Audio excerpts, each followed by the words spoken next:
So today's video is about tapping or the emotional freedom technique. And this is how I use this tool. And this tool is a part of the online curriculum, the private online curriculum that I have.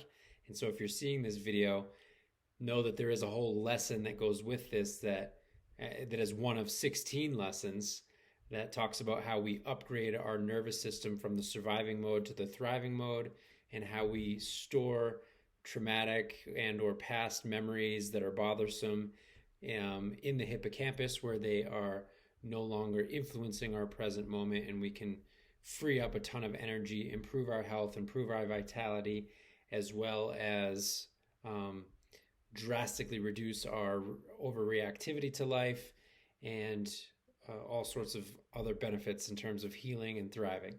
So if you're just catching this video, this is how to do tapping, but that explanation might be really useful as to why it works, what's going on in the brain, the research behind it, etc.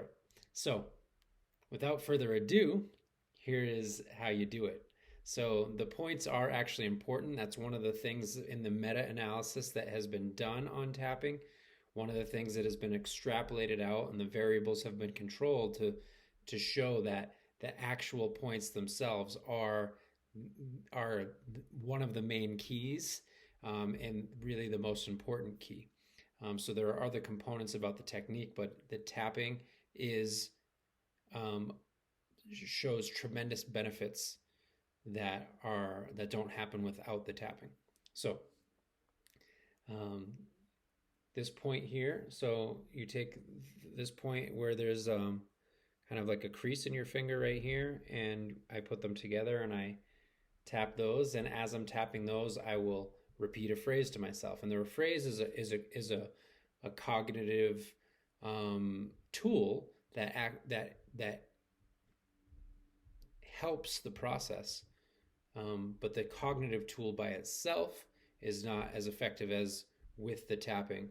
And the tapping by itself is actually still effective. So it's the tapping that really matters, but the cognitive tool makes it even better.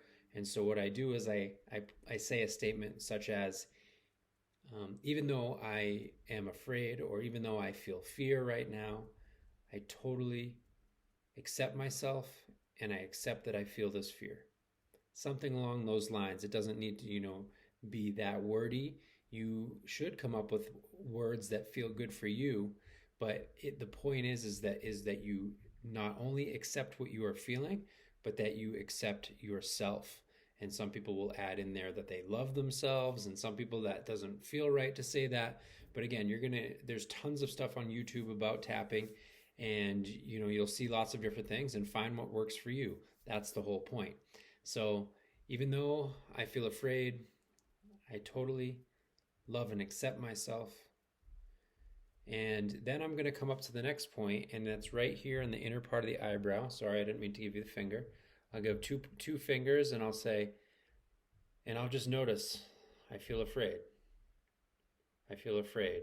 Not I am afraid, because that's an important distinction, but I feel afraid, or I feel fear, or I feel nausea, because it can be used with physical symptoms, and then I'm going to come to this outer point here, outer edge of the eyebrow, and I'm just going to I feel what I'm feeling. I feel afraid, or I feel nauseous, or I feel a headache. And then notice I'm not talking about the resolution necessarily.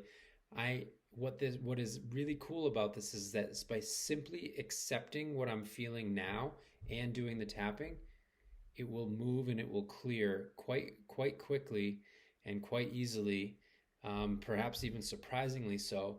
And then what will be left will be, feelings of resolution, peace, maybe even joy, maybe even some laughter, maybe even, and so, or what I'm about to do, which is a yawn.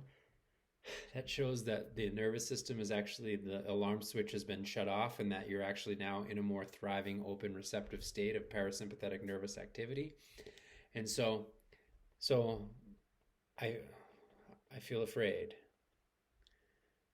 I feel nauseous, whatever it is. I'm switching it up, but you stay with one thing through a whole, just to give you different examples.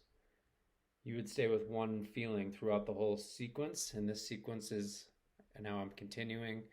I was under my nose, now I'm under my mouth, above my chin. Then I'm going to cross over, and I'm going to go right under this. There's a kind of a point right under my collarbone that you're going to feel. If I go across my collarbone, I'm going to feel, oh, there's a little tender point there. Oh, there's a little tender point there. That's the point. And then I'm going to come to the center of my chest.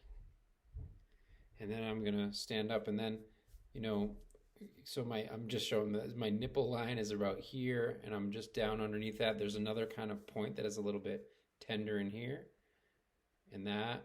And then I'm going to cross my arms under, and I'm going to do like the self-hug, and I'm going to tap there.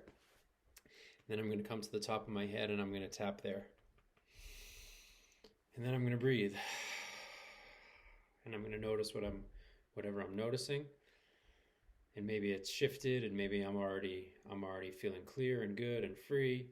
Or maybe I'm working on something that is more traumatic and long lasting, in which case, the evidence on this is 10 sessions for an hour of tapping at a time, basically on different chains of memory and events and things like that, to really produce tremendous results. But again, I'll just go through it now more fluidly. Even though I feel nauseous, I totally love and accept myself. I feel nauseous. I feel nauseous. I feel nauseous. I feel nauseous. I feel nauseous. I feel nauseous. I'm feeling my sensations the whole time. That's really key. I'm feeling my body sensations, which is the next most important component, is just allowing my awareness to flow with whatever arises. So not only is my awareness flowing with my sensations, whatever is arising, maybe I feel a cramp here or a tightness there or a release or a yawn or a burp or whatever it is, I'm just letting my awareness flow with that. But I also might have thoughts, images come to mind, right? And that's okay too. The point is to not get stuck on the thoughts or images per se, but just to keep tapping through and to keep staying kind of aware of my body, aware of my sensations, aware of what's going on. And then I check in between rounds, and then what's the next thing that I notice? Either I'm done for today or done for the session, or I'm going to say, well, even though I notice that it's shifted a little bit, but not all the way, I totally love and accept myself, right? And then I'm right through another sequence. Now you're going to see also other videos on the internet where you're going to see people just doing one hand and one side, and that's totally fine. Sometimes I'll switch between doing one hand and one side, another hand and the other side, or doing both sides together and doing this crossover thing. I like the both hands and the both sides and the crossovers because that gets bilateral brain stimulation, which I think enhances the effect. But there's lots of options for you to tailor and experiment the way you like it. All right. If you're interested in that more in-depth explanation about why this works, what this is, etc., reach out and feel free to give me either a comment below or send me a message, and subscribe to the channel for more cool stuff like this. And love you all. Have a beautiful day.